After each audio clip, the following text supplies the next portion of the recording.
Hello and welcome, dear listeners, to episode 205 of the Reformed Gamers, a show all about theology, video games, and I just now realized I forgot my recording cardigan. I am your without a cardigan host, but still very much in the fall mood host, Logan, and joining me on this episode is the Backlog Breakdown guys themselves, Josh and Nate. Y'all say hello to the dear listeners.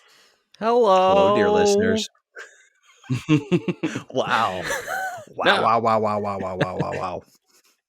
Now, the cool thing is about you two, I mean, you guys aren't really strangers to the podcast. Nate's been on the show before. I was looking at that earlier today, and Josh has been on the show before. We talked about like worship and Dark Souls, which is kind of ironic when you consider the two and the themes of Dark Souls. But, you know, and then Nate's been on before to talk about backlogs and things of that nature. And so y'all are back, and we're going to talk about still backlog stuff, but also thankfulness and all that jazz. But y'all, in case some of our listeners are new and they're not familiar with your show and what y'all do, why don't y'all kind of take some time to explain who you are, what the Backlog Breakdown's all about, and go from there.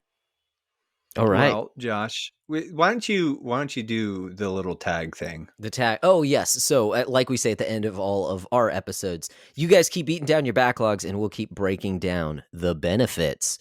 So it's a podcast all about, I'll put it this way. We're older dudes. We've been playing video games for a long time. And so you eventually make that shift from having all the time in the world and not very much money for video games to having a little bit more money, a little bit expendable, budgetary means. But your time is running lower and lower and lower. And so you end up accumulating a ton of video games that you've never actually played, aka a backlog.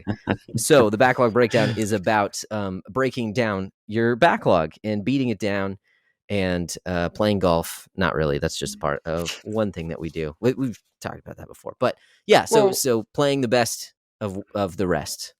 What are you going to say, Nate? I like that. I was just going to say sort of, We've basically at this point in time focused really on stewardship and vocation and recreation and just sort of pursuing those things in a way that is not only encouraging and edifying for the individual, but, you know, hopefully like God honoring, because I mean, it really is like, frankly, we culturally, and I'm not going to soapbox, not going to get on that thing tonight. But culturally, I think like we have a real overemphasis with just like we overvalue entertainment, and video games, as much fun as they are, really are only useful for Christians when they're put in their proper place. And in order to really sort of pursue recreation in a way that is God honoring, God glorifying, and not just sort of like that sort of like, I can do all things through Christ. Like, I'm going to play video games for Jesus. Like, not what that verse means. I'm going to mount up on wings like eagles and take down this Dark Souls boss. Yeah, no. But it really is just like we sort of do. Like we talk about, like we have a top 100 list that we're sort of like constantly sort of adding stuff and taking stuff from, and sort of, because it is sort of like, these are the 100 games that you should play, like kind of in Josh and Nate land. But part of it too is just examining those topics and sort of really drilling down and saying like, and hopefully getting people to ask questions that sort of get them to think maybe a little bit more maturely about just what they're doing with their time and their resources, so. Very cool. Well, yeah, I've, been enjoying some of y'all's episodes, kind of getting picked back on those. I'll be honest, I am so behind on literally all the podcasts I'm subscribed to. It's like, I don't even know why I still have a podcast app on my phone at this point. But you don't have a spare 2.5 hours every 2 weeks? That's the other thing. Since Forza Horizon 5 came out, I actually do. That's become my podcast game. Destiny 2 was that prior, but then I stopped playing that for a while. But I did notice one episode that y'all released recently that Josh did about easy modes in games. Yes. And I might have taken it a little personally. Uh-oh. I'm just kidding. I did want to bring that up though. I actually thought it was a pretty good episode. It was pretty interesting. You made some good points, and what's ironic is the night that we're recording this on November 8th, this episode is going to come out November, I think, 22nd, the week of Thanksgiving, is I noticed on Twitter, people are bringing up the old tried and true discussion of should Dark Souls have a difficulty option. Are they talking about Elden Ring, maybe? No, I don't know how it got brought up, to be honest with you. But I'm just sitting here like, why are we discussing this for the billionth time? Like, man, it's just like a Dark Souls game. It's cyclical, right? So you get to the end of it. Yeah. There's no hope. It just keeps coming back. It keeps coming back, much like the Ashen ones do. Nate is just over here like, I hate you. That's a new game plus that needs to go away, frankly. Like the discussion about like difficulty in games. It's like, well, I literally just did an episode of our podcast about it. I'm just like, really? Dude, well, no, here, easy mode. That's what I'm saying. That's what I'm saying is easy mode. Yeah, the one that, but no, I was like, I'm like, listen, like it's just whatever. I don't care anymore. It's like, nah. We're too old. We're all too old to care at this point. We're just shaking our heads on.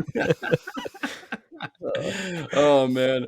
Well, with that being said, dear listeners, if y'all want to check out their podcast and just the other ways that you can connect with them, Twitter, Discord, all that fun stuff, links to that will be in your show notes. And enjoy that, especially if you're a fan of Doki Doki Literature Club. One of the more recent episodes covered that game and the trip that game is. So, listeners, beware. But before we get into the show proper, some few things of housekeeping, really, because we're recording these episodes so early now. I don't really know what all has been released on the website and the YouTube channel, so just be sure to check your show notes and see what the links are for that. It's kind of like a mystery. Never know what you're going to get inside. Sort of yeah, you never know what you're going to get. Mm-hmm. It's a surprise. It's a surprise in every episode. A bunch of links that sounds pretty shady when you think about it. It's just links you don't that have you to never pay for it. Click this link. Click this link. Give us your credit card information. It's good, I promise. Just click it.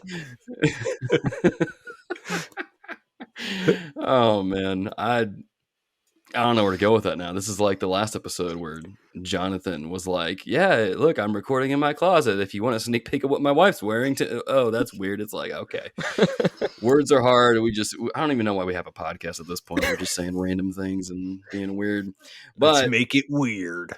Without further ado, let's just get into the show. Guys, a little bit of what have we been playing?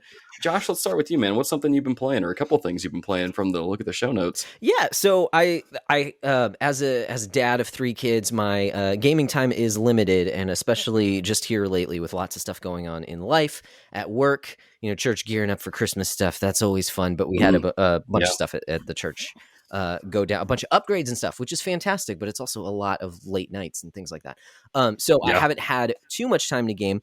Actually, you mentioned the easy mode episode, and that actually stemmed from an experience that I've had. My son, he's 6 years old, is just now getting into gaming. Like, he's always seen his dad play games, and he's just kind of been like, yeah, that's dad's thing. Not that big of a deal. But it was the Mario Kart tour on phones that got him into video games, and now he's wanting to play them more and more. So that's kind of where that easy mode conversation came in. And so some of the stuff that I've been playing lately has really just been with my kids as a way to just have fun together. And because that's awesome. It's been a lot of fun, and it's a change for me, especially as I've gotten older and like wanted to finish every game that I play, beat down my backlog and stuff like that. It's like, no, it's okay to just play a game for fun and not have to progress in anything. Like, it's okay. Whoa, what? It's weird. It's weird. It's a new stage of life, man. And so so I busted out Mario Kart 8. Okay, well, actually, I busted out the Wii U is what it was. Okay, so I still have that thing in the garage. It's still a fantastic system. God bless the Wii U. What is it? Long live the Wii U. The Wii U's dead. Long live the Wii U. So we busted out Mario Kart 8, and he's been getting into that with motion controls. And he started off, he was not very good. He was getting really frustrated. My son's a little sensitive, so I wanted to teach him about failure. And so I gave him a Mario Kart game, and he was getting hit by shells left and right, falling off courses all over the place. But in the few days that he's been playing, he's actually gotten a lot better. I've been really surprised. And not only that, his attitude's gotten better. And that has been like really cool to see as a dad, like progression, not necessarily in the video game, although he has gotten better at that, but like, he's actually okay with getting 5th place. He's not throwing a fit. This is really cool. Yeah. So that is cool. Yeah, Mario Kart 8, that's cool. And then since I had the Wii U hooked in, I actually busted out a game that I've had for a long time. I told my daughter, this game is older than you are, and then I unwrapped it because I've just owned it for that long. It was it was Captain Toad Treasure Tracker, which I know that it was released on Switch, but I had it on Wii U, and I just never opened it. Well, I take that back. I opened the box that it came in because it came with a little Toad amiibo, and so I'd opened that a long time ago, but it was still in the shrink wrap, the actual box. Okay, and so we started playing some of that, and that was a lot of fun, and they were just watching me play, but they were like, oh, there's a diamond over there, like turn it over there, do that, so they were super into it, and they wanted to like complete all the level, make sure I got all the diamonds, make sure I got the little check mark of the extra thing that you're supposed to do in each level. Yes. We played through like a dozen levels or something like that over the weekend. So it was fun. That's what I've been playing lately, is really just stuff with the kids, basically. That's awesome. Yeah, that Captain Toad Treasure Tracker is a really good game. I was pleasantly surprised by that one. Yeah, exactly. Yeah, it's a nice little just like chill, think about things. It's a fun, like it's clever, It makes you feel smart. Yeah, it's a good way to describe it. It's a clever game. Nate, what about you, man? What have you been getting into? We've been having so many handsome bearded men on this podcast, dude. What's a game that you've been playing?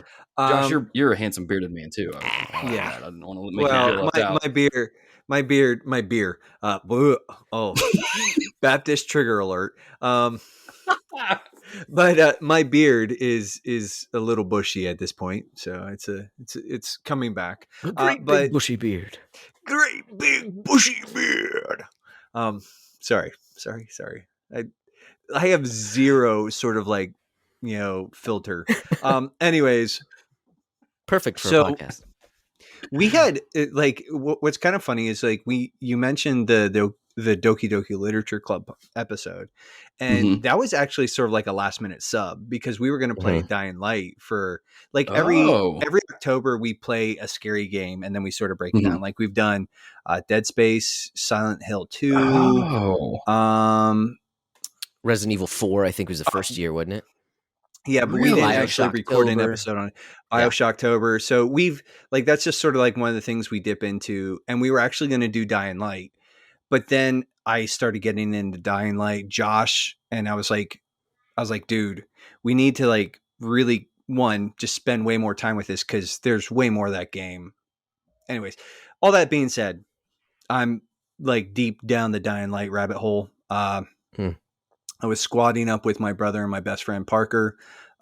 Eventually, like Josh and I are probably going to run some stuff together, like in co-op there. But so I've been like playing a ton of Dying Light lately. I actually fired up. It's like one of those PS4 games that sort of it has like a little bit of like a little bit of a tainted history. I'm firing up the Order 1886. Yeah. And it's like that game. Yeah, I'm enjoying it. Like I understand some of the criticisms. You smart Alec. It is very theatrical.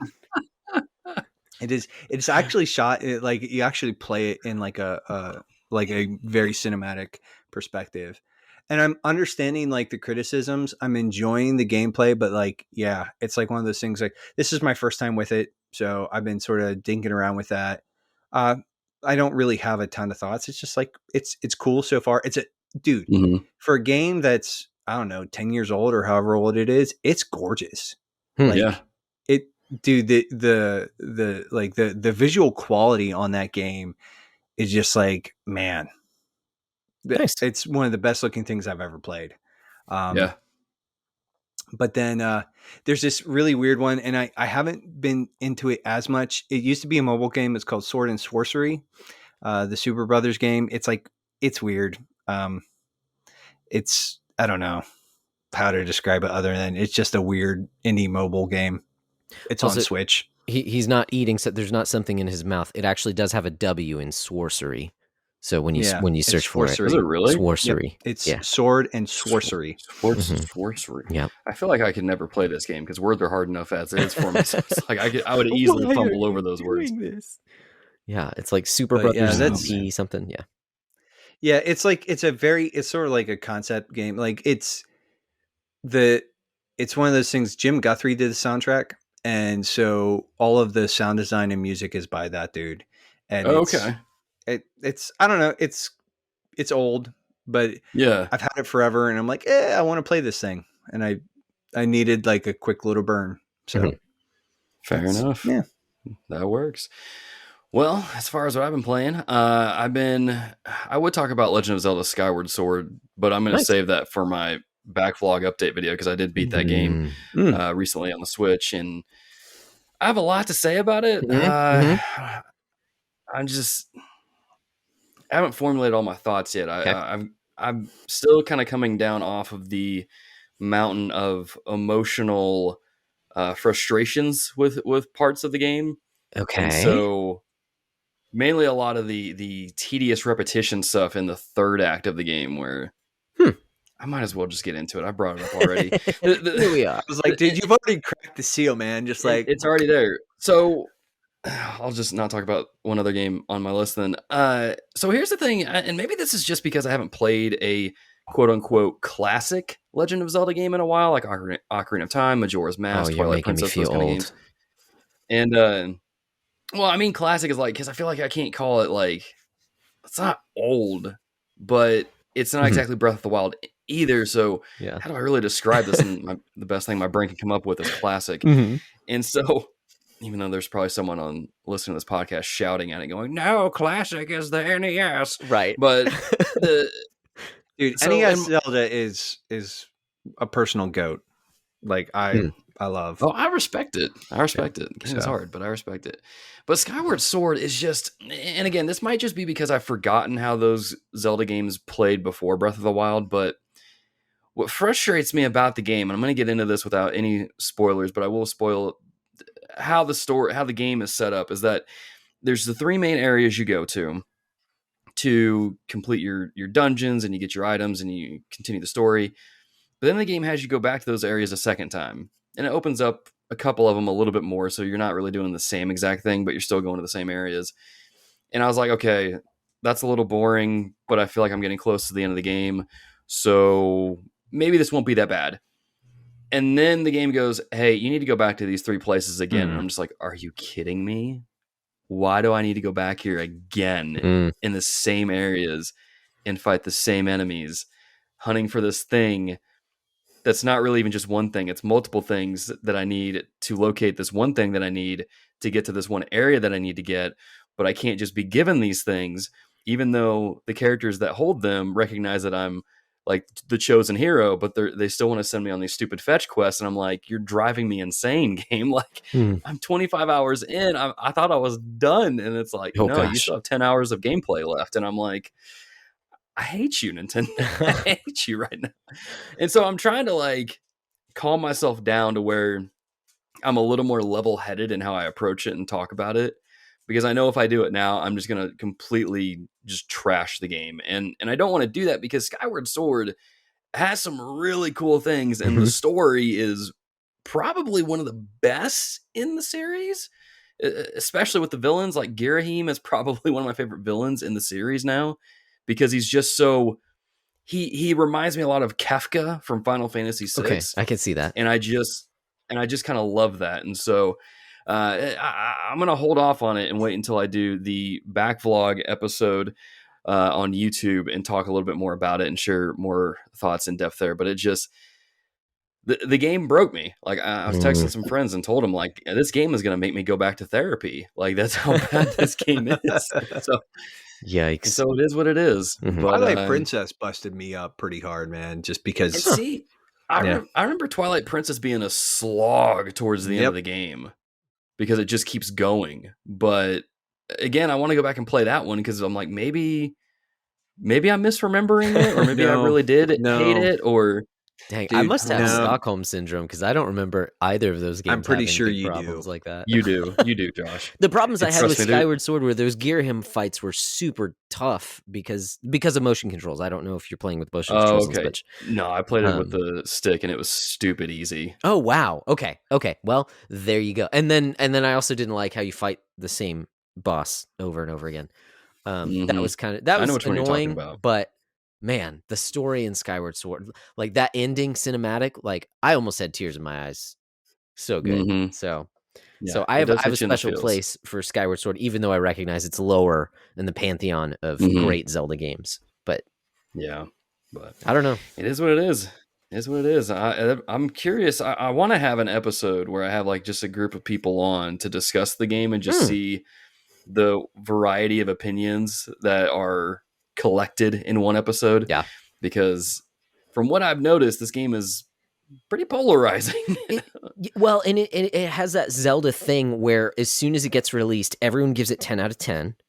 And so in like it's weird because then like a few years later, before the new one comes out, people are saying like, oh, it's really not that good. And then the new one comes out and then they're saying, yeah, actually it was really bad. And then like two more come out and then they're like, no, that was actually probably like the best one. The 10 out of 10s were right. So like Zelda has this like weird rap. It's almost like the entire sort of like reviews racket is just sort of so heavily contextually sort of oriented that it's like it's very of the moment, and these things aren't sort of like universal placeholders. I don't know. It's almost like hype affects how we perceive things. It's weird. I don't know. Huh. I don't know. Huh. Weird. Yep. No, I would agree with that. I can't wait for Shin Megami Tensei 5. I'm so hyped. It's going to be the best game ever. No, I'm sorry. Until the next one comes out, then we look back and go, that one actually was kind of bad. Never mind.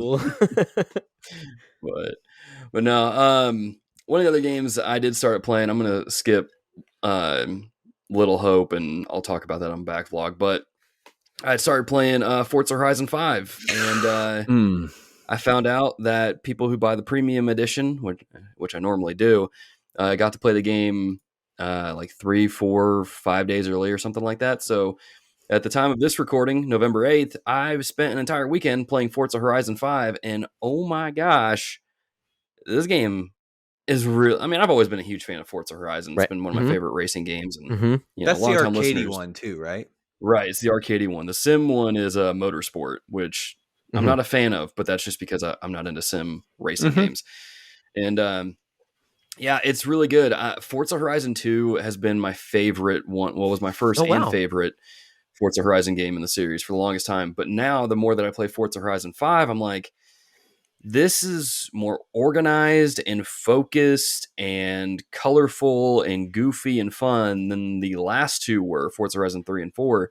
And I really like Mexico being the setting for this one because it's beautiful, it's varied, it's got a lot of just character in each area. But when you're going from the beach to the sand dunes to the mountains to the cities, it's varied, and I love how it changes things up. And then you have the weather changing too. You have the dust storms coming in. It's a blast. I'm really enjoying the game, and at this rate, if it continues just escalating and getting better and better, it might overtake Forza Horizon 2 for me as my favorite Forza Horizon game, which is really good to say because, I mean, I didn't hate 3 or 4, but I didn't think they were as good as 2 was, in my opinion, just because I feel like 2 had a lot of content to play. The focus or the scope of how to progress in the game was more defined. The range of cars was better, in my opinion, and then I thought the DLC was better too. But that's just my opinion. I'm sure people will disagree with me on that, and that's okay. But yeah, so that's a little bit. I was going to say, to your credit, also, you know, we all know. I hope it's not a slight against you. Okay, you can do some flip flopping sometimes. Okay, but yes, you can. I remember, like, I think since 3, you talking about it on the podcast, like every time a new one would come out, how much you were enjoying them. So yeah, I know I've never played a single minute of this series at all, man. But I remember you always talking about them when they come out. Are you playing on Xbox or on PC? Yeah, so I bought it, and you can actually play it on PC or Xbox. It doesn't. Nice. They have that Play Anywhere thing. But I've been playing on the Xbox Series S, which is kind of like the the more or less powerful of the two series systems that came out. But even on that, and it's upscaling from 1440p to 4K, it looks gorgeous on the Series S. And I didn't think it would be. I was nervous that it was going to look a little like ghosty or grainy or something, but it looks incredible. And so I can only imagine how good the game looks on a PC or a Series X, which I probably should download it to my PC and just see turn everything up there. to super ultra, like your eyeballs just like fall out of your head, just melt. Yeah, it'll be like that dude from Indiana Jones when he opens up the temple of the Ark and it's just like melting. It'll be awesome. Did you just compare Forza Horizon 5 to the Ark of the? No, I'm just kidding. Yeah, speaking of things, what? I do it this in an indirect way, Logan, all the time. You gotta keep him in line. Worst. Oh man, this is just like when Bob Lambergo in the group would always juke people just out of nowhere. Yep, so good. It's so good. But other things that are so good are leaving ratings and reviews for this podcast. Before we get into the topic, if you're on iTunes, if you're listening on YouTube or Spotify or anything, leave a rating and review of the podcast. And yeah, might rate it on the show. Do it now. Do it. But some other things you should do is continue listening, because let's get into the topic of the show. Here's the thing. I'm going to be completely honest with both you guys and the listeners. I have changed the title of this episode at least 3 times, to the point where, as you can tell by looking at the name of the lobby, it says the one about thankfulness, because I still don't really have an idea of what to name this, because the main gist of this episode is normally every year, TRG does a Black Friday episode where we talk about, the best deals we found, our hauls and all that stuff. And this year I just was not feeling it. And so, much to the disdain and fury that I may get from some of our listeners, I'm just kidding, they're all pretty tame, I was just like, I wanted to do one on thankfulness. And partially because, as most of you know, or in case you don't know, back in July I announced I was going to focus on taking down my backlog one game at a time in a year's time. And hopefully by July of 2022, I can make a video saying, hey, my backlog is gone. I don't have one anymore. And since July, I've actually done pretty good. I'm averaging about 1 game completed per month. So I think I'll be totally fine taking down 140 games plus by July. No problem. Yeah. Totally got this. No. I don't dread tackling that backlog. There you go. There you go. But hey, who knows what's on the horizon, right? Ba-doom-doom. Wait a minute. We have drums. What am I? There we go. What am I doing? But no, I've been sitting there thinking, and since then, I've been noticing that I have been able to pump the brakes more on just the games that I play. Instead of speeding through them, I'm able to slow down and enjoy them. Like Death Stranding was the first one I started with, and that was perfect to set the pace for it. And since then, I've been able to just kind of appreciate the games I have more and go, okay, I have this game in my backlog. I've never played it. Let me try it out for a few minutes. Just see what it is. Maybe I won't like it. Maybe I'll love it. Who knows? But it's giving me this, I don't even know what the word is, but this mindset of, I don't need these new games, right? Especially as I look at Deathloop, I'm like, yeah, this game sounds cool. I don't really have any desire to play it right now. That's just partially because I don't have the time for it. The other part is, I've got other games coming out. I still want to play Metroid Dread like crazy. So who knows, November may become the second month of Metroid Dread. But I also want to play Forza Horizon 5. I want to play some of these other games on my backlog. And so it's just bringing me to this mindset of like thankfulness. And I think this is the perfect timing for it because of, Thanksgiving.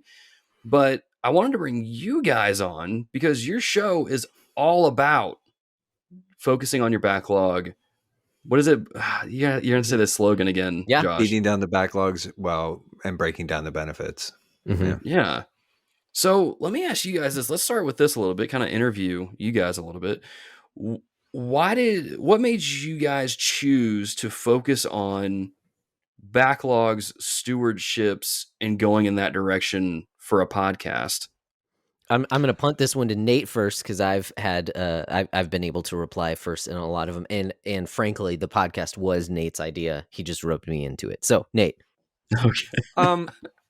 Well, so you mentioned earlier, Logan, that I did come on when the Backlog Beatdown first started, right? And we talked about that. That was so long ago, so many years. Like feeling old intensifies. I think it was 2018 when I checked the date earlier this afternoon. Yeah, it was a while ago. But so we did like the Backlog Beatdown stuff years ago, and I just sort of became obsessed. Like, and for a while there was that hashtag that was going around TRG, which I still like. I want to bring it back. Hashtag Backlogs and Finances. Davey B. Yeah, sweet baby Davey B. No, that's it. But that's the only time I'll say anything without likes, and whatever.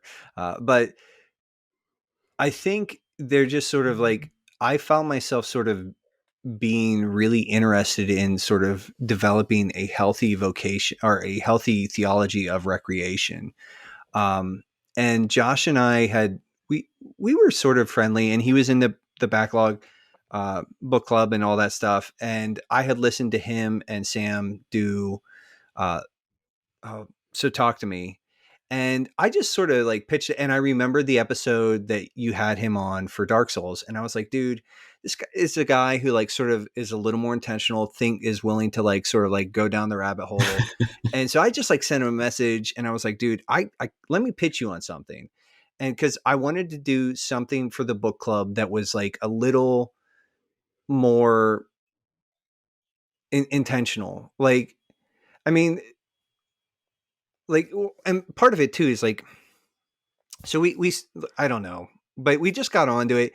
And as we were talking, it's sort of like these things popped up, and I wanted to, like I said, explore the ideas of like developing a healthy theology of recreation. And as you sort of progress down that road, like you find that it leads to like, to really have a healthy theology of recreation, you have to actually have a fairly robust theology surrounding vocation and work and labor and just rest in general. And so you have to look at things like Sabbath and Sabbath observance. And I'm not here to make any judgments on that. I'm just saying, like, you have to look at all that stuff.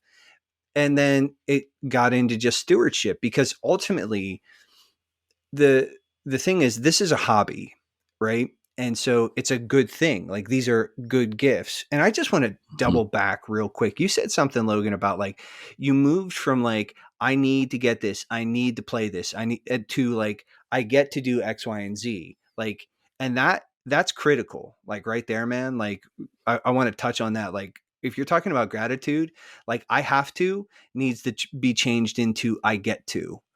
And like, so, but that's a whole mindset shift that like takes time.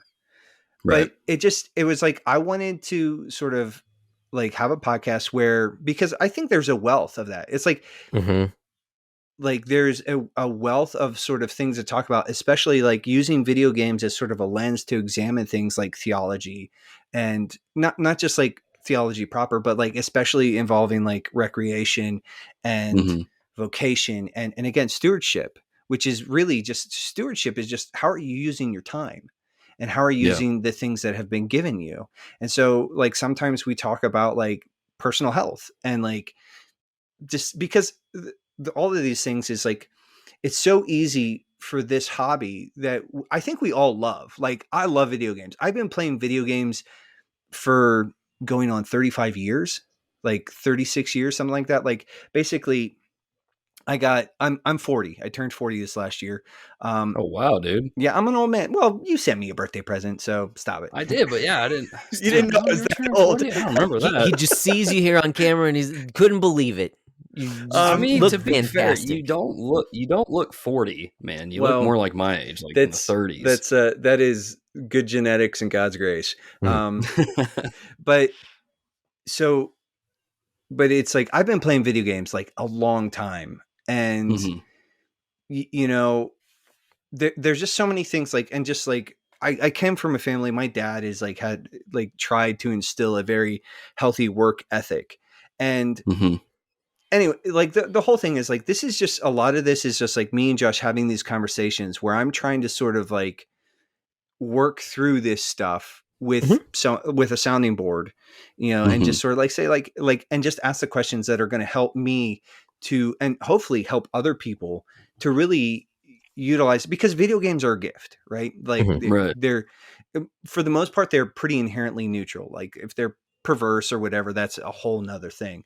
But like Sure. a video game just in and of itself, like the concept is pretty inherently neutral. It's what you do with that. And so there's a way that like you can sort of put these things in a bad place where it dominates your life and it ruins things.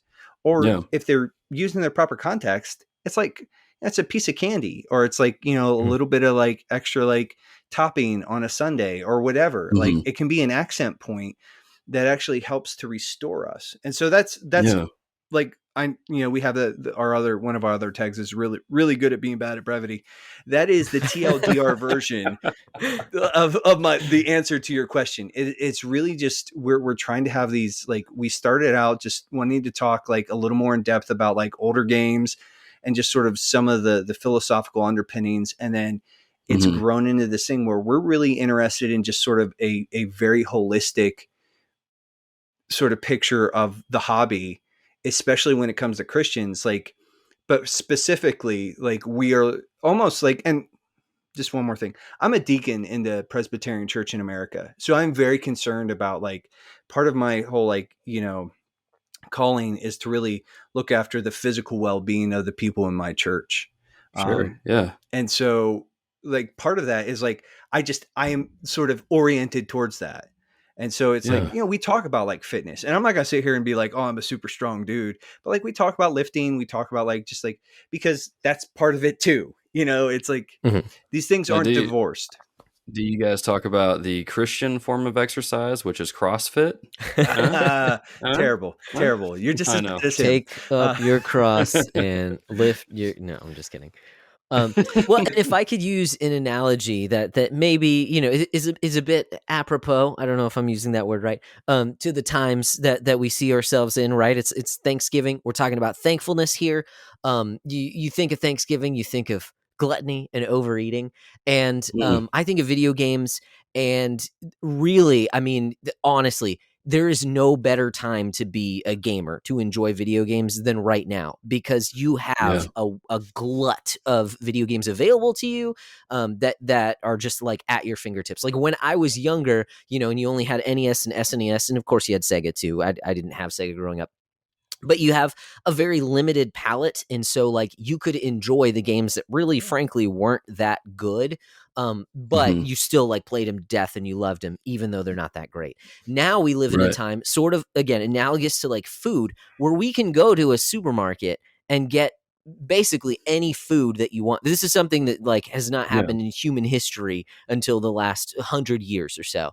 And nowadays, like with video games, this is only a recent phenomenon where you have like hundreds, thousands of video games available to you at any time.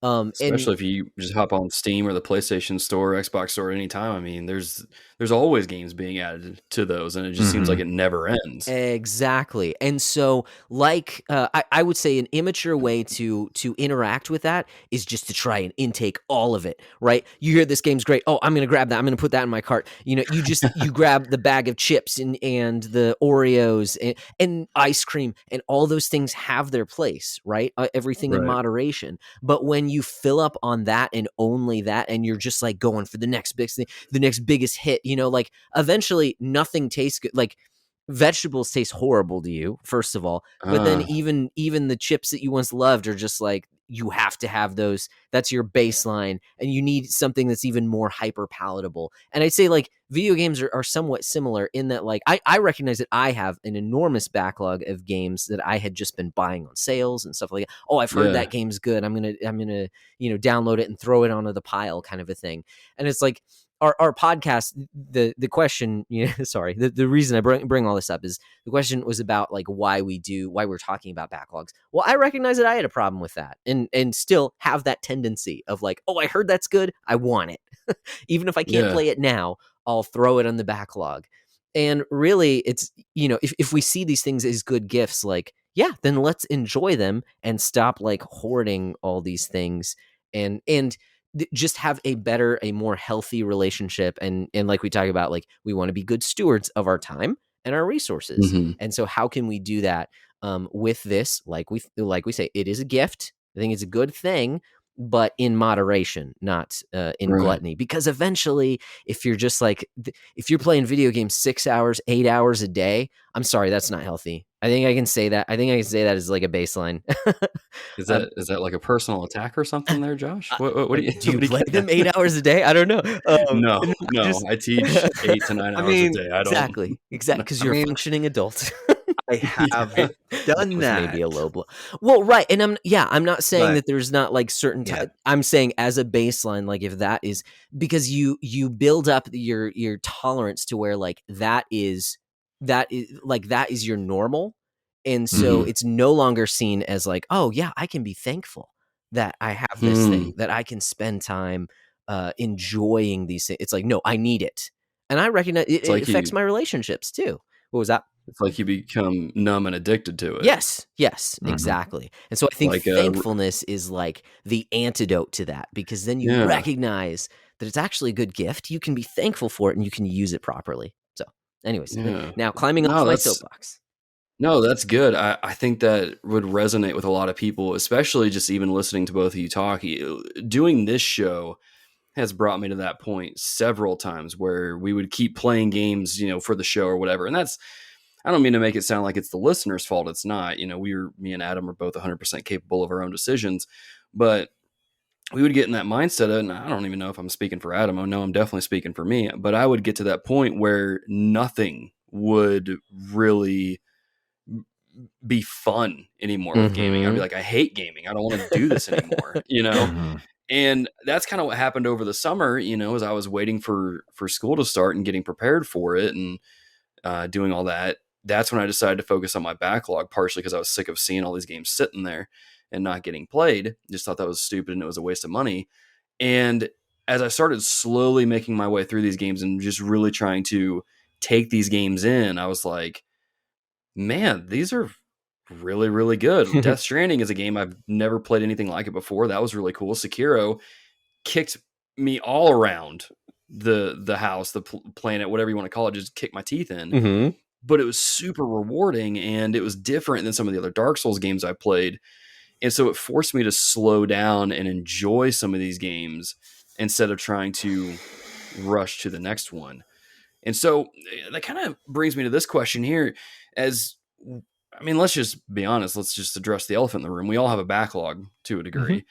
And some of ours, maybe more mountainous than others. And some of us, maybe we don't have one, but I feel like that's impossible now. We know people who, dude, I think he's a friend of your show. He's a friend of our show. Like, we all love him. But Micah Hendrick, I'm pretty sure that dude has like a non-existent backlog. Like, sure, he buys stuff and he plays it, and then he sort of like just moves on. Well, it's not even that. He plays it, beats it, and then platinums it, and then moves on. And then takes some pictures. Yes. Yeah. Yes. He's kind of the resident gametographer Mhm, within mhm. these parts. But it leads me to this question: Is backlog kind of a dirty word? Does it? I don't know. I just know that when I look at the word backlog, there's this sense of shame to a degree. And I know we've talked about this before on the podcast, but that was years ago. And we've had several new listeners there. My grandma's friends at the hair salon, started listening here lately. And Nice. so what do you guys think about the term backlog? And for those who maybe are listening and don't know what it is, I found out one of my students in my robotics class had no idea what a backlog was. A backlog is literally just a back catalog of things you've accumulated over a set period of time. In this case, video games. So are backlogs inherently bad, or I hope So- not. let's go there. Right, our whole podcast has the title in there. guess- But no, I think I understand what you're saying. Okay, so I don't mean to go all postmodern, so feel free to push back. But I do think that it Okay. has a lot Oh, that to was do. so full of buzzwords, dude. I'm sorry. It's just I'm garbage. Anyways, It has to do with how you interact with it. So I will say that I think for a time, so when I think of my backlog, I also think of games that I talked about how I'm playing games with my kids now that they're older and Mhm. enjoying it. Part of the reason that I enjoy, like, I actually like having the physical games and physical media is because I do see it as something that I get to pass down to my kids. Like, even if I don't want to play this game again, if I recognize that it's good enough to be played, I can recommend it to my kids, or I can have them play it or something like that, or give it to a friend or something like that. And so Mhm. there was a sense in which, like, I was accumulating games to have, like, almost like a library of games that are available Okay. if I ever want to go back or if I want someone else to experience it. But I think that over time, that became an excuse of, oh, well, I've heard this is Okay. good, so I'll throw it in the backlog for when I have more time, which, spoiler alert, as you get older, you actually get less time. Anyways, Surprise. hey-oh, 3 kids later, what? So for me, it did kind of morph into, I mean, I wouldn't say it's a bad word. I think I just Mhm. was not truthful to myself. Like, I was lying to myself that, oh, I'll get around to it, I'll play this later. So now I have to be very particular. It's not just that a game I've heard is good is $4 on sale right now. It's that, no, Mhm. do I actually have the time to play that? And am I going to Yeah. bump something else down on the list of games that I want to play in order to play that? So I do Mhm. think, I hate to say it, it is kind of relative in my estimation. And I only say that because I know I have lied to myself about it and saying, oh, no, it's Yeah. perfectly fine to have, when it's like, no, you're just justifying it. Yeah. Well, and I think too, especially like we have, so yeah, there's definitely that whole issue and question that needs to be asked. Like, but I mean, like well, Josh is a fairly recent convert to the PS Plus service, Yes. but it's hmm like we have hundreds. Like, I've been subscribed to PS Plus for like 7, 8 years. It's like a long time. There are Mhm. like literally hundreds of games that I have been given for free that are technically on my backlog. And, Mhm. I think so you need to distinguish between the things that you add to that pile versus, like, it's like things like PS Plus. It's like, that's happy coincidence. Like, it's like, Right. if I get around to this, cool.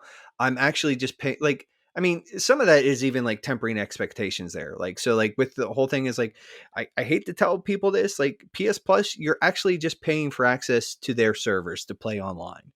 The Right. games that you get, bonus. That's it. Right. Like, and when you come at it that way, it's like, hey, win. This is, so there's part of that. But it's like, I tend to sort of look at my backlog as a library. Like, it's like, this is stuff that I have access to. And it's like, yeah, it's definitely very easy to sort of like, actually last year when we weren't doing the beatdown stuff, which the beatdown is sort of this meta, like, I mean, you know what the beatdown is, Logan, but Mhm. it's, for the listeners, it's this sort of like meta game that we have. You get points for beating games, and you lose points for Play more buying games than you games. buy is basically what it boils down to. Yeah, Yeah. it's sort of one of the things that we sort of do in the book club and on the breakdown. Mhm. But it's like, it's very easy to be like, oh, like, just, yeah, like, actually last year I spent way too much money on just a bunch of, I was like, oh, this is $4. Oh, it's $10. I heard this is Yeah. pretty good. And it's like, I had one of those moments where I wasn't like paying attention to sort of just what was going on. And it's like, they're all sort of like little axioms that we've picked up over the last couple of years. Like, one of them is actually came from a guy that can't recommend, good dude. He's recently deconverted. He's an ex-evangelical now or something. But Mm. at one point in time, he said, what is measured is mastered. And like, basically, if you're paying attention to stuff, and like, and that goes with food, that goes with whatever, like, if you're paying attention to what you're doing with stuff, with your money, with your time, how many video games you're buying, you're actually going to sort of like master that stuff. You're going to be more mindful when it comes to that. And Mhm. so, like, part of the whole beatdown is just measuring. It's like, measure, you hmm know, hmm it's a measuring metric. But I mean, for me personally, I look at mine as a library, and there's a whole lot of what if. Like, it's like, if I feel like playing X, Y, and Z and I have something there, I mean, I think too, like, gaming tastes change. Like, so I've been doing like a lot more multiplayer over the last couple of years. Like, I play pretty consistently with my brother and my best friend. Like, the three of us sort of like go through games all the time together now. Whereas I used to do a lot of like the hardcore, like JRPG single player stuff. It's not that I don't do that stuff anymore. I mean, I'm right there with you, Josh.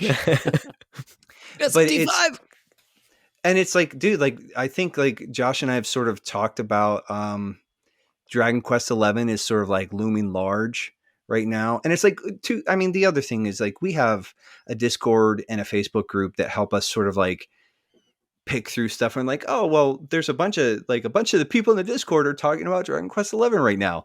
Maybe we need to like sort of dust that thing out and play it and sort of have some conversations about it. But I mean, it's a morally neutral thing. It's what you do with it. And I would say there are some people who are like, it's all about the hype, and they follow the hype train, and they're just like constantly on it, and they're buying the new hotness or whatever, new Call of Duty or something like that. Yeah. The new COD, they're buying Deathloop, they're buying Metroid Dread. I mean, it's not like it, like, I'm going to buy Metroid Dread. That game looks sick. But it's like the constant sort of like churn, and it's like they're actually being mastered by the cycle versus mastering the cycle. Yeah. And I would say for somebody like that, well, then absolutely, you having a backlog is actually not the problem. The problem is you're not mastering the hobby. It's like your consumerism is mastering you. So I would actually turn the question around. You're asking, is backlog a bad word? I would say, do you feel bad about having a backlog? And if you do, why? Because that could be an indicator that something's wrong. Or it could be, maybe it's just something you picked up along the way. I don't know. But it could be you're just recognizing that, this is unhealthy. Yeah. No, that's good. I was actually going to bring it around to that, but you already, went there. So that's sorry.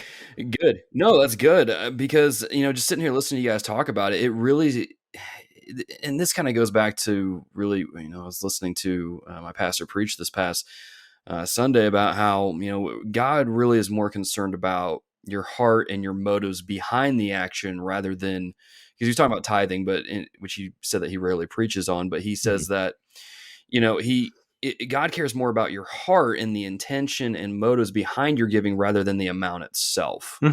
And so it sounds like that applies to the same here, as backlog may not necessarily be a dirty word, so to speak. And Nate, I love how you approach it by saying that, or viewing it as your library. And I want to come back to that in a second, but it really sounds like it depends more on how we're approaching it, and kind of going back to something that Josh had brought up, this whole idea of thankfulness. Are we, I guess, thankful for the games we have? And that's part of the reason why I didn't feel like picking up Deathloop, was just, it's like, I have Metroid Dread. Like, I have the game that I wanted all year. Yep. Well, technically 7 years, if not longer. Thanks, Nintendo. I was going to say, man, it's been a long time, buddy. It's been in development, 16, I think? Obviously canceled, but anyways. Long time, yeah. It was restarted again and again. Oh, man, Nintendo.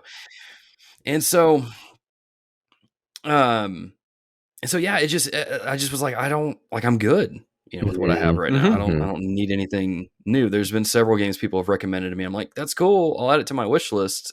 I don't want to buy it right now because I'm still playing Metroid Dread. Oh, Forza Horizon 5 just came out. I'm going to go play that instead. Like, I think it's interesting when it's funny that you guys brought up the whole, hype train, or you get into a group or something, and then you're like, oh, I got to play this because people are talking about this. That's what I like to call a TRG effect when new members come in, because people are always getting recommendations and they build their backlog from there. But it's like, you don't need to do that, if that makes sense. And I know that sounds maybe super like obvious, but I think if there's one thing we know as Christians, is that the obvious is often the most forgotten thing.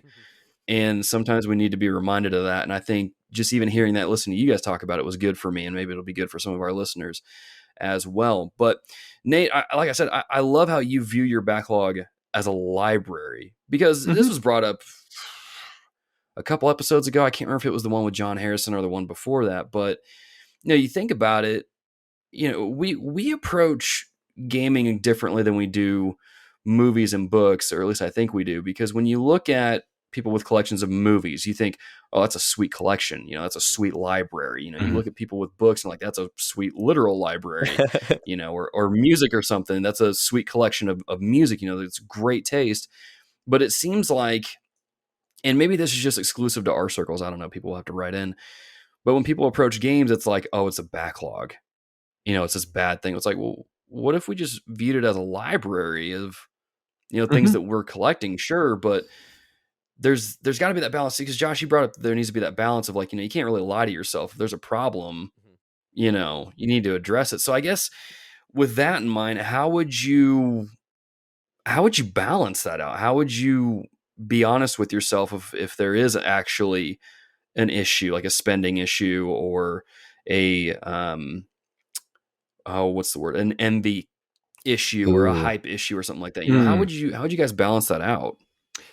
Man. Well, I think there's some like low hanging fruit. Like if it's a spending issue, like if it's starting like, and I hate like, this is Captain Obvious stuff here, but like, listen, I was listening to something and like sort of looking at Metroid Dread, right? And there's this whole sort of conversation about emulation and theft sort of cropping back up because people are like, well, I wasn't going to buy it anyways. And I'm like, well, then you don't need to freaking play it. Like, don't steal the game if you weren't going to pay for it. Because that's kinda what it is. Kind of like how games don't need an easy mode because it's like, it's just...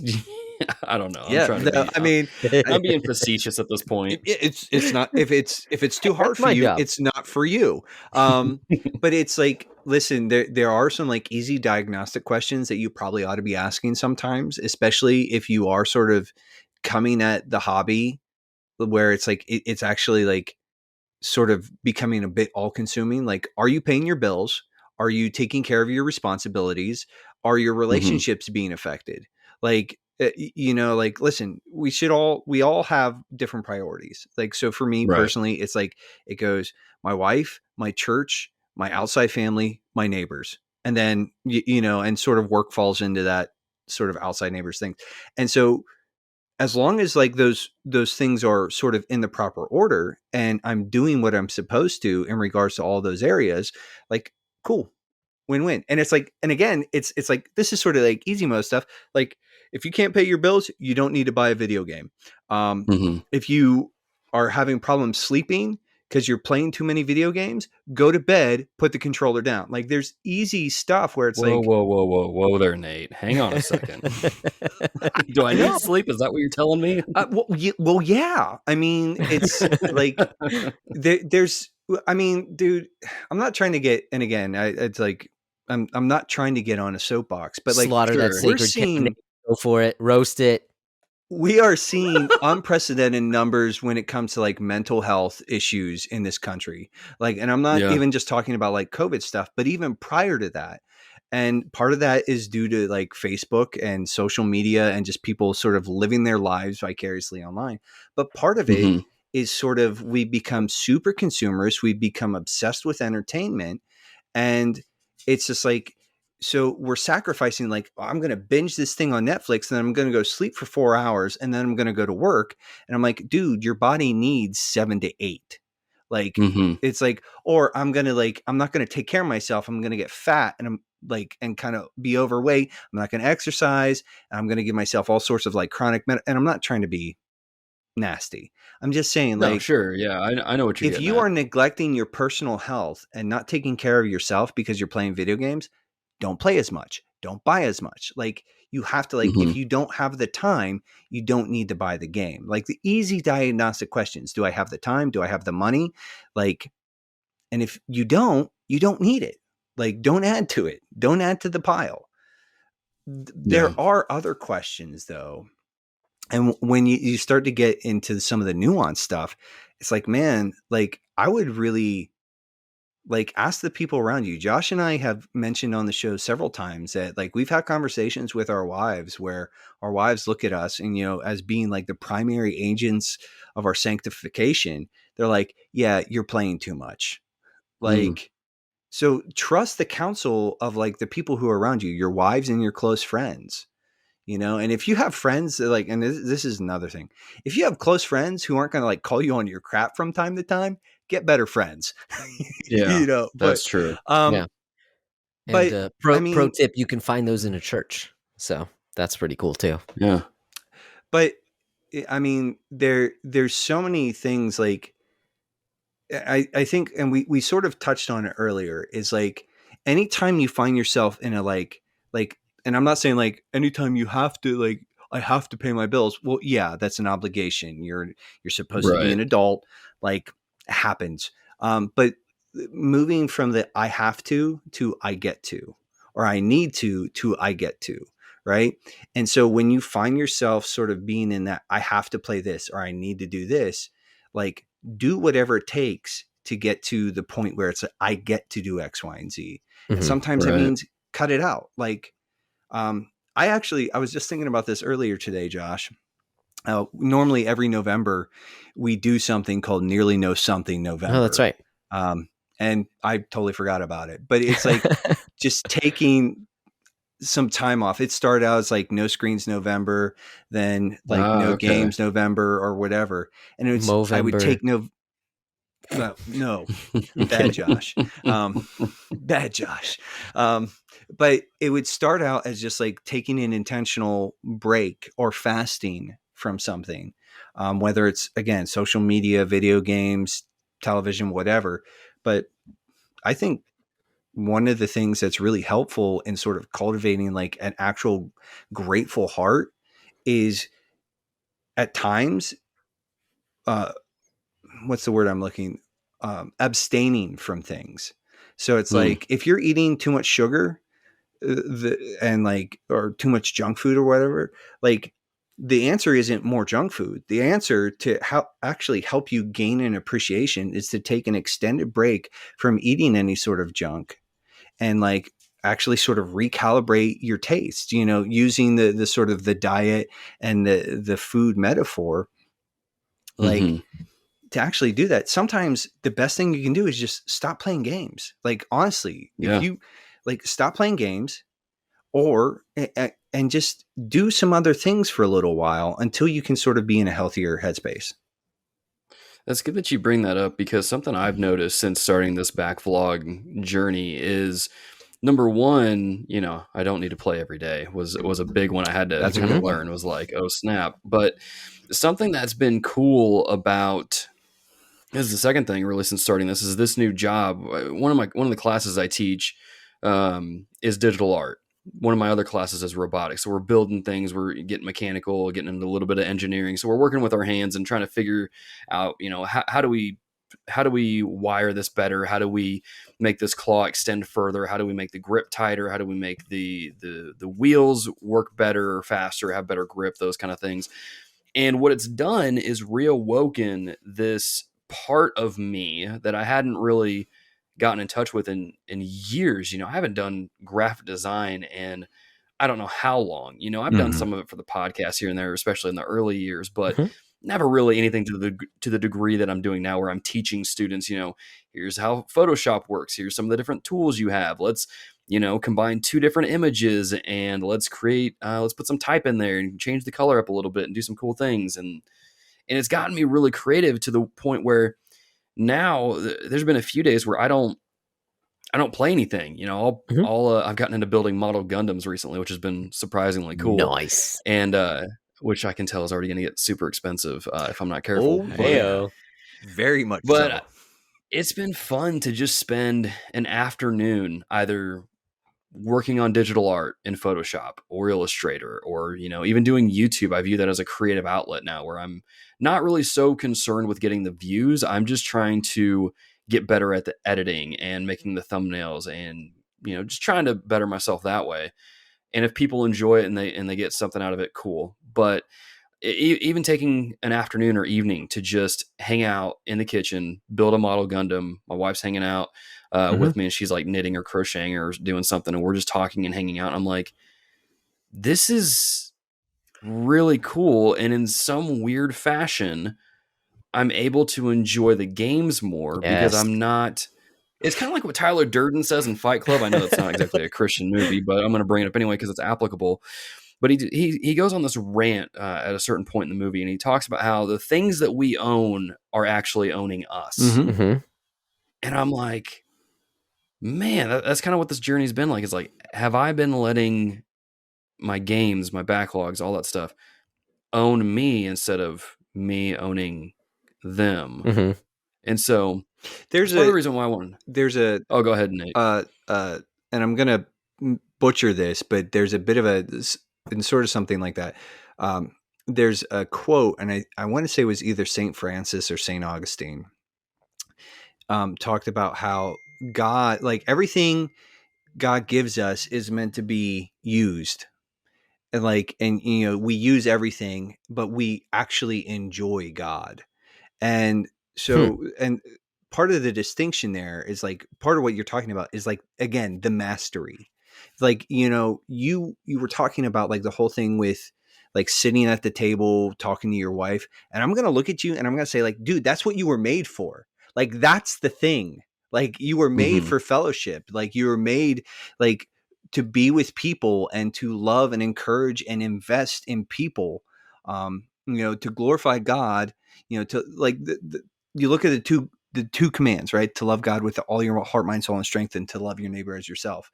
Video games and entertainment in general don't factor in there in the sense that like those aren't the primary things, but when we make them. And so, yeah, I mean, it's like, I'm going to say like, dude, like the reason why you're so refreshed by like hanging with your wife, you were built for that.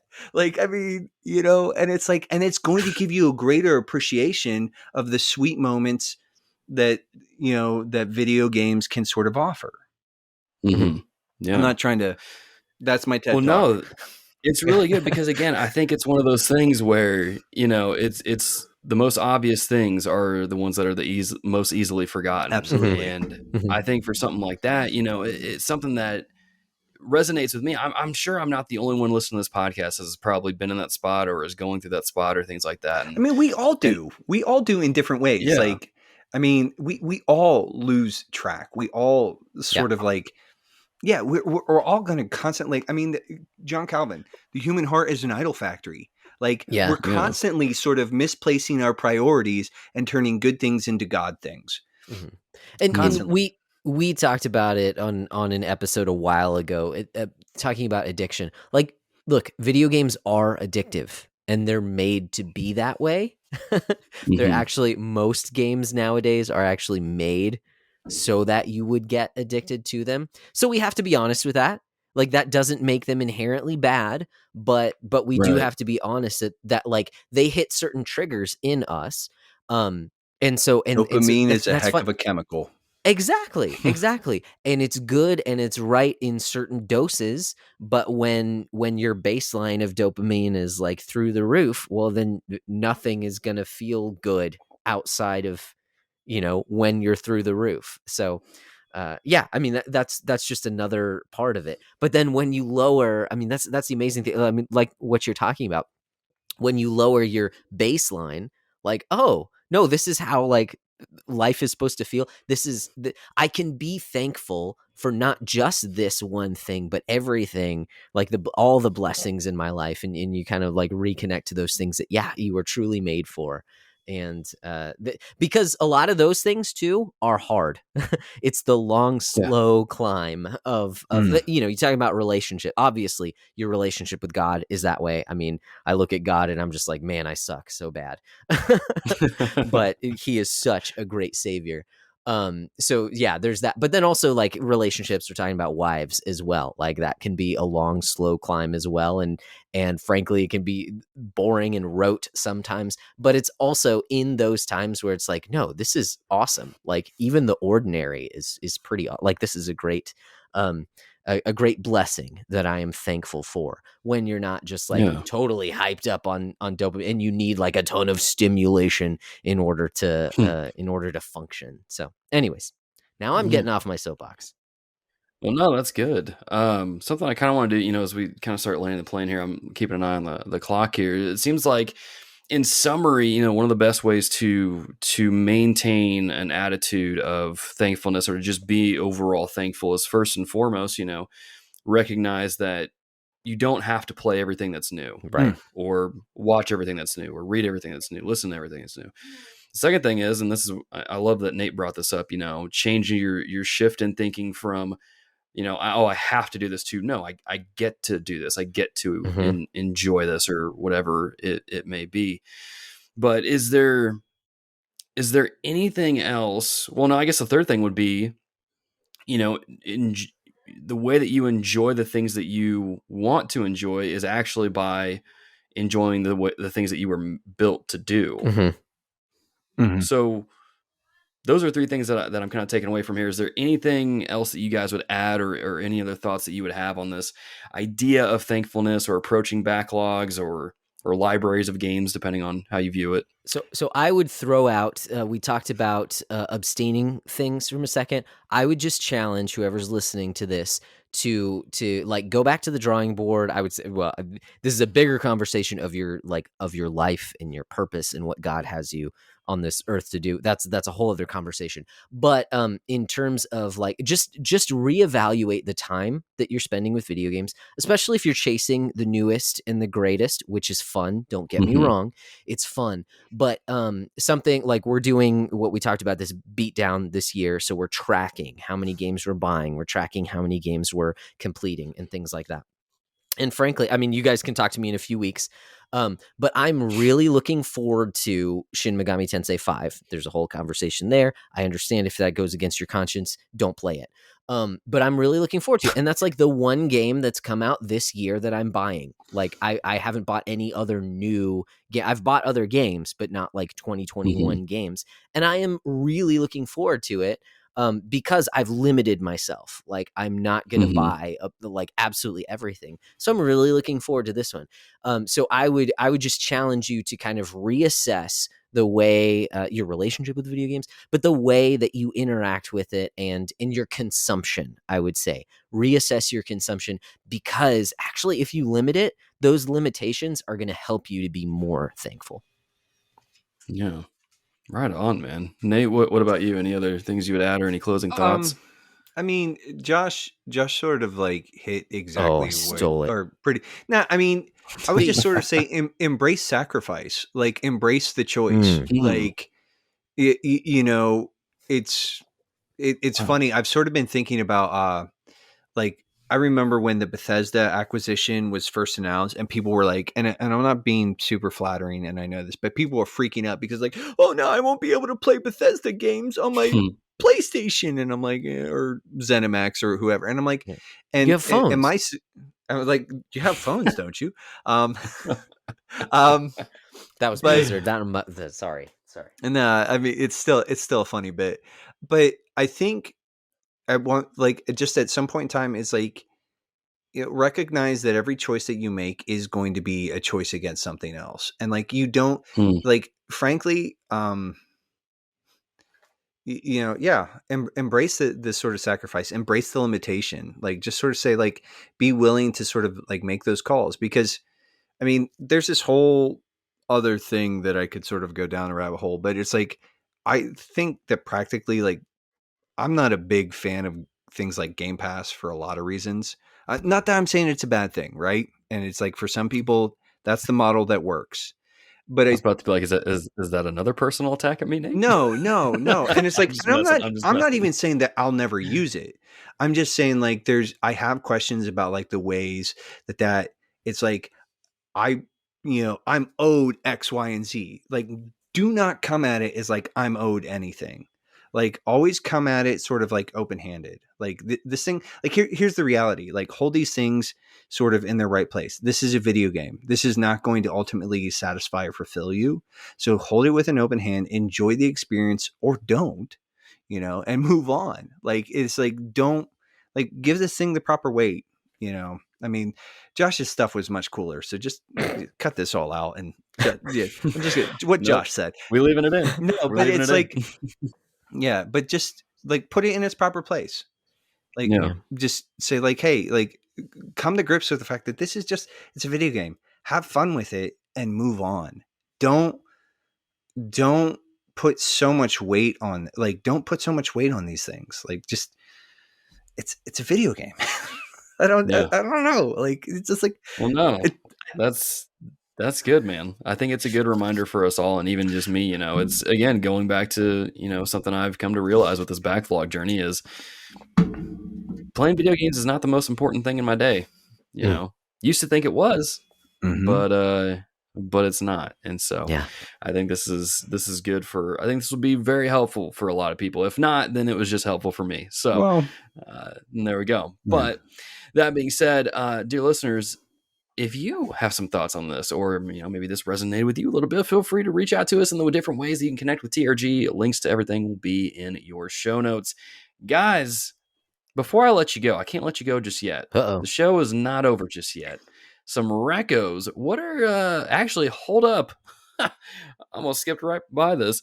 Speaking of thankfulness, one of the things that we're thankful for here at TRG is the folks who support us over on patreon.com. As always, you can support us over there as low as $1 a month, get shows or get episodes like this early, uncut, sometimes a week early, sometimes a couple days early. But either way, you can get episodes like this early, uncut, and behind the scenes and stuff like that more over on Patreon. Head on over there to consider lending your support. And plus, if you're trying not to buy video games, the easiest way to circumvent that is to just throw your money at a podcast that made you feel bad for buying games. Yes, do it. I don't know. I'm just kidding on that one. But that being said, we're thankful for these folks over here who supported TRG through the month of November. And those people are Aaron L. White, Alex Castellanos, Ashley Cronenbitter, Chris Freeman, Christopher Commander, Daryl Tavares, David Henderson, David Matthews, Derek Smith, Isaac Stoltz, Jake Walker, Jeff Jackson Jr., Jimmy Chonga, Joanne Monroe, Joe Morgan, Josh Broccolo. Hey-o. That name sounds familiar. I know that guy. Kiefer Winborn, Kokoro Daki, Luke Strain, Mark Frome, Matt Edwards, Matthew White Chocolate McDougall, Matt Millsap, Melvin Benson the Fifth, Micah Hendrick, Michael Toller, Mr. Buds, and Nate McKeever. That name sounds familiar. I know that guy too. Paige Benson, Retro Rewind Podcast, Ryan1701E, Sam White, Samuel Kalunga, Savone Pena, Third Strongest Mole, Travis, Vincent Yu, Weatherman Keefe, Wesley Wright, Xavier Medina. Y'all, thank you so much for supporting us over on patreon.com. This is one of those rare episodes where I get to thank two patrons right here to your faces, so to speak, over the internet. So I made a weird face at you, and I didn't even see There's finger guns too. Oh, thanks. Skinner will probably edit in some like effect where it's like pew pew shooting lasers out or something. Sweet. Do it, just Skinner. But guys, real quick, before we let our dear listeners go, I know we just told them and kind of had big conversations about thankfulness and all that stuff, but what are some things that people should probably buy or at least check out after listening to this episode? Oh man! Well, Josh, let's go with you first. One of those patrons on there was Mr. Wesley Ray. He is the Henshin Dad himself.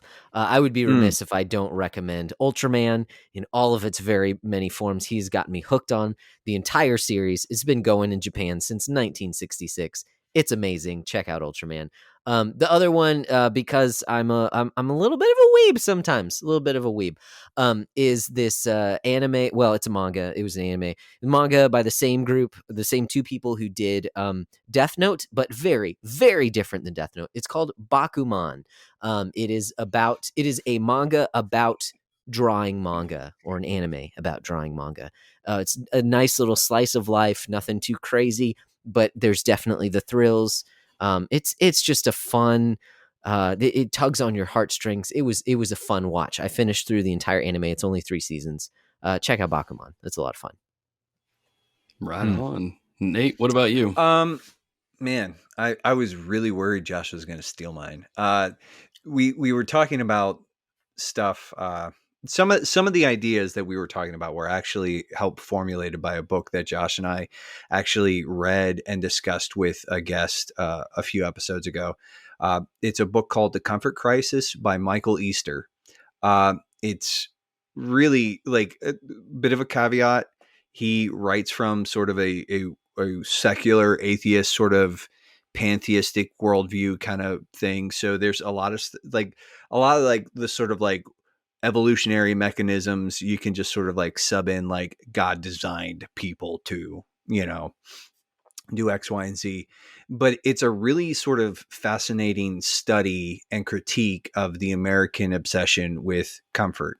And I mean, he talks about diet. He talks about learning to suffer well and sort of expanding your stress thresholds. He talks about like it's just a really it's a really interesting book. There's a few narrative like hooks, like it's all sort of told weaving in and out of the story of like he went on some like extreme like Alaskan wilderness hunt. Like he was in the Alaskan Arctic for like 6 weeks or something like that. It was crazy. He tells all the stories and he ties a bunch of stuff in. It's a cool book. Oh wow. I listened to it on Audible, and then I liked it so much I went out and bought a physical copy. So I don't have anything. I was gonna right on. Aside from that, I think that book's rad. People should read it. Your dog liked it too. Yeah, stupid dog. She ate the dust jacket. Josh, did you say his dog liked it too? She ate the dust jacket for the book. Oh, I was like, wait, what? Well, and by ate, I was just picturing Nate sitting there on the couch, like reading to his dog. No, my dogs have. I've told this story a few times, but they have a history of like destroying books and dust jackets and stuff. And it's like, if I didn't like them as much as I do, I would have a dead animal, but I like my dog more than I like. I also like how you Reco'd something we talked on the podcast. Well, that'll be my next reco then, is to check out the Backlog Breakdown podcast. Dear listeners, links to all their stuff will be in the show notes. And then another reco of mine will be start a new hobby, or I don't know, restart an old one, because that's been fun for me. It's been fun getting into building model Gundams and getting back into digital art and having all that fun there, especially reading lately. That's been kind of fun to get back into, like actually reading fictional books and having fun with that. So yeah, start a new hobby, restart an old one of the two, but either way. Nice. Well, Josh, Nate, y'all, thank you for joining me on this episode of the podcast, the Thanksgiving episode, so to speak. I'm thankful to be on, man. Yeah. I'm super grateful for this opportunity. I'm thankful that y'all are here. Well, dear listeners, as always, you can support us over on patreon.com. I already said that enough. You don't need to check it out anymore, or links in the show notes if you want to check it out.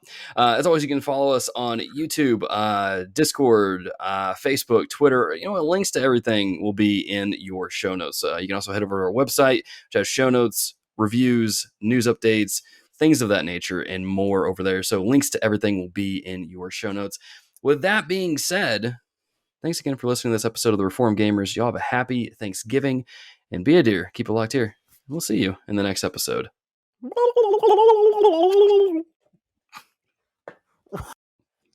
Here are the mashed potatoes. Thank you, son. May I have another? Fair enough.